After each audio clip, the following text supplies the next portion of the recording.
Why does the silence in a crowded room sound like a scream? You sit in the corner. You are quiet. You are still. The air in the room feels heavy to you. To everyone else, it is just a party. It is just a meeting. It is just a Tuesday. But to you, it is a battlefield of invisible frequencies. People mistake your silence for shyness. They mistake your stillness for submission. They think you are disengaged. They think you are in the background. They are wrong. You are not in the background. You are the surveillance system. You are the camera in the ceiling. You are the black box recording every flight data parameter. While they speak about the weather, you watch their hands tremble. While they laugh at a bad joke, you watch their eyes scan the room for approval. You hear the microtone of aggression in a compliment. You see the split second of contempt before the smile forms. You smell the desperation on them. It smells like ozone before a storm. You are an observer, and because you observe, you are dangerous. Most people move through life in a trance. They are asleep at the wheel. They react to surface level data. They believe the mask. They believe the words. They believe the resume. But you do not listen to the words. You listen to the frequency. You listen to the pause. You listen to the silence between the lies. And this makes you a glitch in their matrix. This makes you a problem for the predator. Because the predator relies on camouflage. The predator relies on the prey being blind. The manipulator relies on the target being distracted by their own ego. But you have no ego in this moment. You are just a lens. You are just a mirror. And when the manipulator looks at you, they do not see a victim. They see themselves. And that terrifies them. Welcome to the watchtower. Let us dismantle the machinery of your perception. You have often felt like an outsider. You have felt like you are watching the movie while everyone else is acting in it. You have wondered why you cannot just relax, why you cannot just enjoy the party, why you cannot just trust people blindly like your friends do. You blame yourself for this. You call it anxiety. You call it paranoia. You call it overthinking. You tell yourself you are broken. You tell yourself you are socially awkward. Stop using these weak words. Stop misdiagnosing your hardware. You are not paranoid. You are high definition. Your brain is running a different operating system. You are running military-grade software on civilian hardware. And the system is overheating. You are not defective. You are elite. Let us look at the biology. Let us look at the neuroscience of the observer. It begins in the Reticular Activating System. The RAS. This is the filter at the base of your brain stem. It is the gatekeeper of your consciousness. For most people, the R is a loose net. It is large holes. It lets in only what is necessary for basic survival. It blocks out the subtle cues. It blocks out the background noise. It allows them to remain comfortable in their ignorance. It allows them to focus on the trivial. But your RA is not a net. It is a radar dish. It is tuned to a specific frequency. The frequency of threat. The frequency of inconsistency. The frequency of deception. This is not a disorder. This is an evolutionary adaptation. Let us go back to the tribe. Let us go back to the cave. In every tribe, there were those who slept soundly by the fire, and there were those who could not sleep. The ones who could not sleep heard the twigs snap in the darkness. They smelled the shift in the wind. They felt the drop in barometric pressure. You are the descendant of the ones who did not sleep. You are the sentinel of the tribe, while the others are feasting. You are watching the grass move. You are watching for the tiger. This upgraded your hardware. This enlarged your amygdala, the threat detection center of your brain. It sensitized your mirror neurons. These are the neurons that allow you to feel what others feel. You do not just see emotion. You simulate it. You run a localized simulation of their internal state within your own body. You become a biological lie detector. When someone smiles but their eyes do not contract, the orbicularis oculi muscle remains limp. Your anterior cingulate cortex lights up.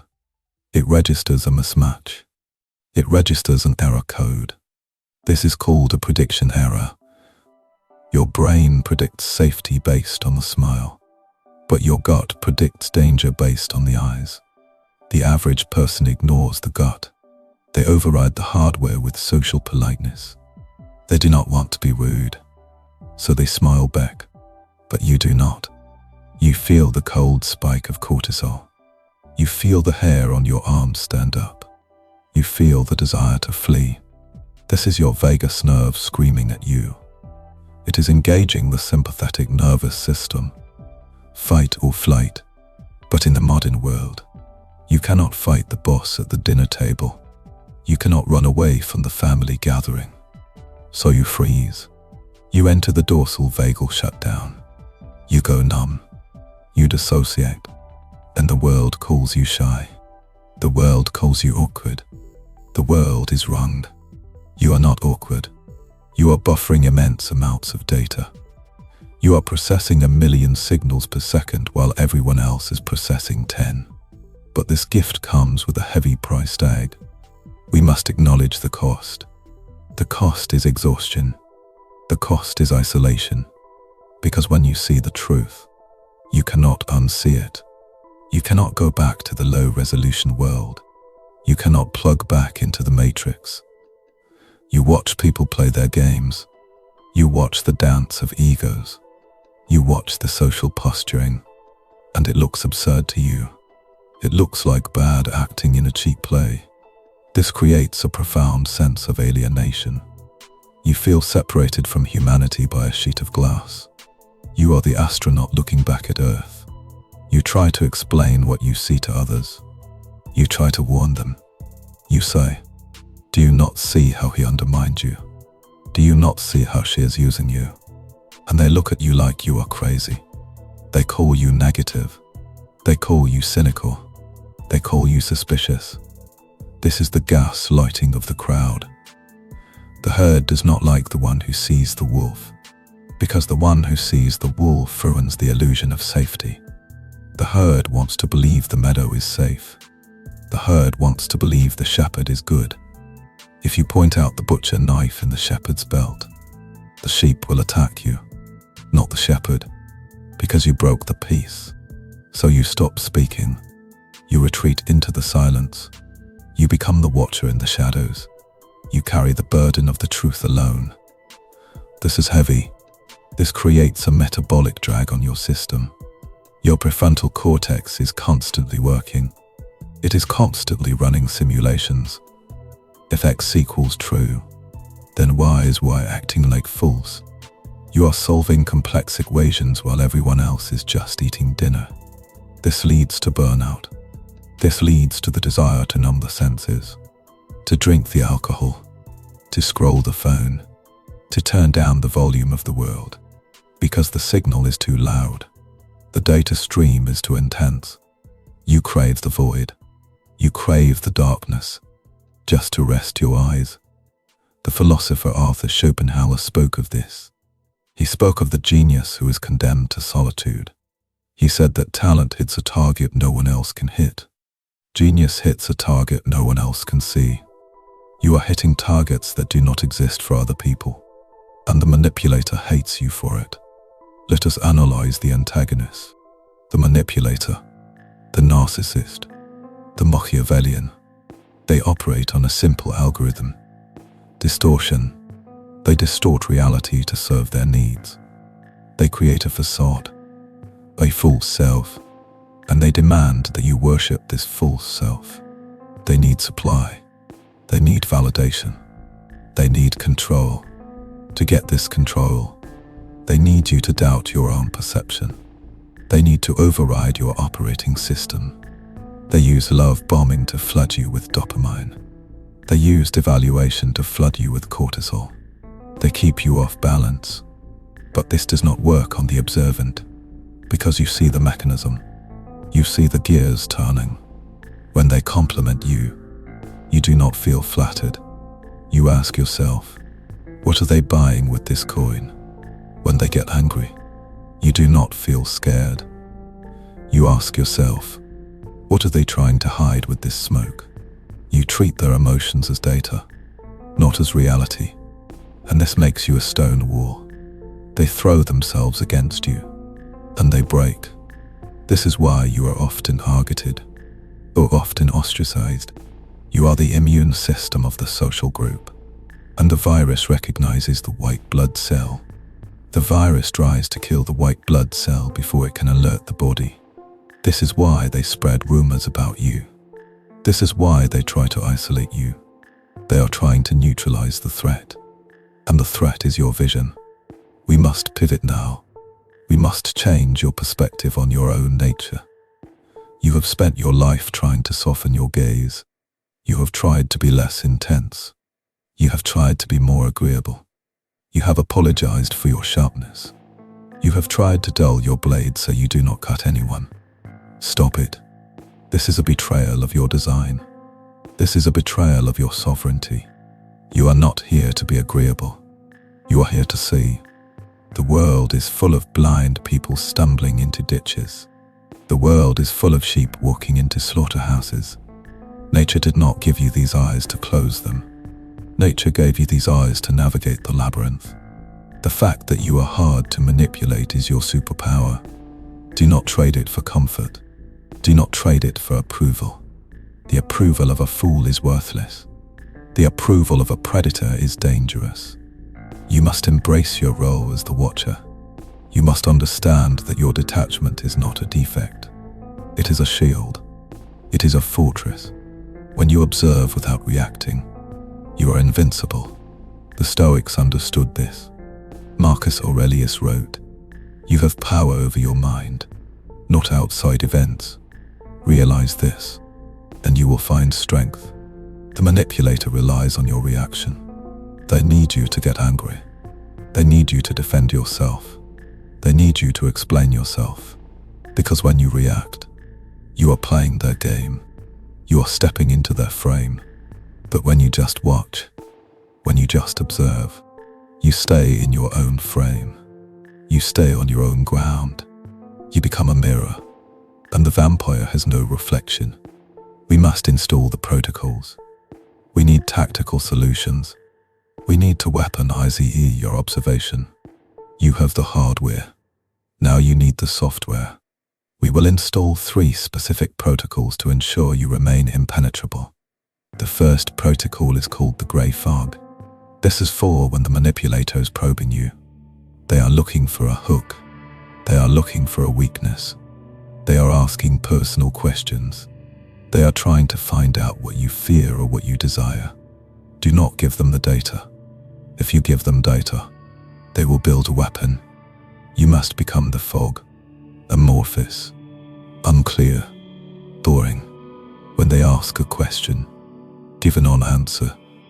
Use the period rule in your speech. Short sentences, low information density. They ask, "What are you afraid of?" You say, "I do not think about fear." They ask, "What do you want from life?" You say, "I am content." You give them nothing to grab onto. You are smooth glass. Their hooks slide off. This frustrates them. It causes a dopamine crash in their brain.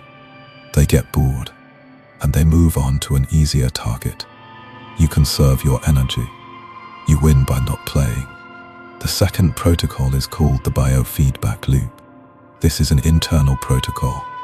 It is for when you feel the spike, when your intuition screams, when your stomach drops. The observant person often doubts this signal because it seems irrational. The logic brain tries to argue with the reptile brain. Do not argue. Listen. When you feel the somatic marker, the physical sensation of danger, acknowledge it. Say to yourself, "System alert, threat detected." Do not look for external proof immediately. Trust the internal sensor. If you feel like someone is lying, they are lying. If you feel like someone is dangerous, they are dangerous. Your subconscious has processed thousands of micro-signals that your conscious mind has not yet named. Trust the processing speed. When the sensation hits, step back. Physically increase the distance between you and the subject. Cross your arms. Protect the solar plexus. Engage the dorsal vagal shutdown of emotion. Go cold. Observe. Wait for the evidence to arrive. It always arrives. The mask always slips. And because you trusted the signal, you are ready when it does. The third protocol is called the silence of the void. This is your offensive weapon. Silence is the most aggressive noise in the world. Humans are social animals. They are terrified of silence. Silence implies rejection. Silence implies judgment. Silence implies death. When the manipulator tries to spin a narrative, when they lie, when they gaslight, do not argue. Do not correct them. Do not say, "That is not what happened." Simply look at them. Look at the space between their eyes and say nothing. Count the seconds. 1, 2, 3, 4, 5. Let the silence stretch until it becomes unbearable. Let the pressure build in the room. The manipulator will scramble to fill the void.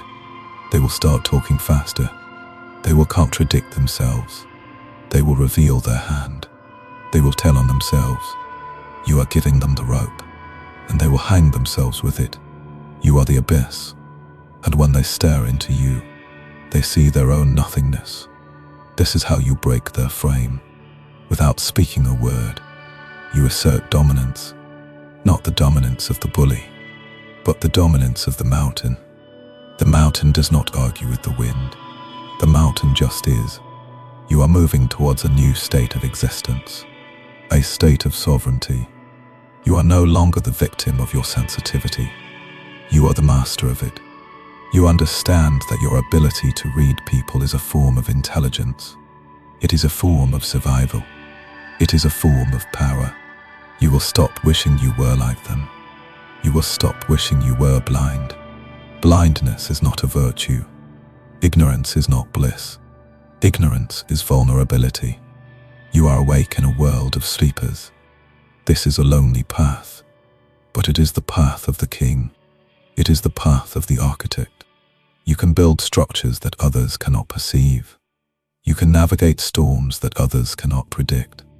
You can see the ending before the story begins. Do not let anyone shame you for this. Do not let anyone tell you to lighten up. Do not let anyone tell you to stop analyzing. Analyze everything. Dissect everything. Peel back the skin of the world and look at the muscle underneath. Look at the bone. Look at the blood. That is where the truth lies. The surface is for the children. The depth is for the masters. You are a master. You are the hard drive that cannot be wiped. You are the witness that cannot be bought. You are the observant. Then you are untouchable. Stand in your watchtower. Look down at the chaos and remain still. Remain cold. Remain sovereign. We are mind ministry. Then we are watching.